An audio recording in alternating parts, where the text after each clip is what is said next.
తెలంగాణలో వచ్చింది కాలం తెచ్చిన కరువు కాదని కాంగ్రెస్ తెచ్చిన కరువు అని కేటీఆర్ విమర్శించారు. మేడిగడ్డ బ్లాక్ 7 రిపేర్ చేసేందుకు 400 కోట్లు చాలన్నారు. ఎల్ఎన్టీ కంపెనీ మరమ్మతు చేస్తామని లేఖ రాసినా తన అబద్ద ప్రచారం బయటపడుతుందని రేవంత్ వారిని బెదిరించి తరిమేశారని ఆరోపించారు.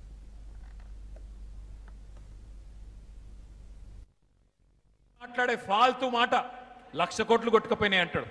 వాస్తవం ఏంది? 2 పిల్లర్లు కుంగినాయి. ఆ బ్లాక్ ఒక్కటి రిపేర్ చేస్తే కూడా మొత్తం మేడిగడ్డ బరాజ్కైన ఖర్చే 4,000 కోట్లు.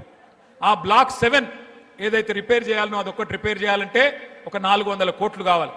ఆ 400 కోట్లు కూడా మన ప్రభుత్వ పైసలు అవసరం లేదు. ఎల్ఎన్టీ అనే కంపెనీ మేమే కడతాం, మేమే పెడతాం, మీ పైసనే వద్దు అని ఉత్తరం రాస్తే కూడా ఈ మూర్ఖపు ముఖ్యమంత్రి ఎక్కడ మళ్ళా నేను ఇన్ని రోజులు చేసిన ప్రచారం, రాహుల్ గాంధీని తీసుకొచ్చి చూపెట్టిన సినిమా నేను దొంగనని మళ్ళా దొరికిపోతా అని చెప్పి ఆ ఎల్ఎన్టీ కంపెనీని కూడా బెదిరి చెలగొట్టిండు తప్ప 32 నెలలే దాన్ని ముడతలేడు.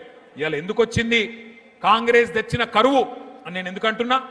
గోదావరిలో నీళ్లుండి ఎల్లంపల్లికి నీళ్లు దాసుకురాలని నీళ్లు ఎత్తిపోయలేని అసమర్థ ప్రభుత్వం, కావాలని నీళ్లు ఎత్తకుండా ఇలా రైతులను సతాయిస్తున్న మూర్ఖపు ప్రభుత్వం ఉన్నది కాబట్టే ఇది కాలం తెచ్చిన కరువు కాదు, కాంగ్రెస్ తెచ్చిన కరువు అని చెప్పి నేను అంటా ఉన్నా.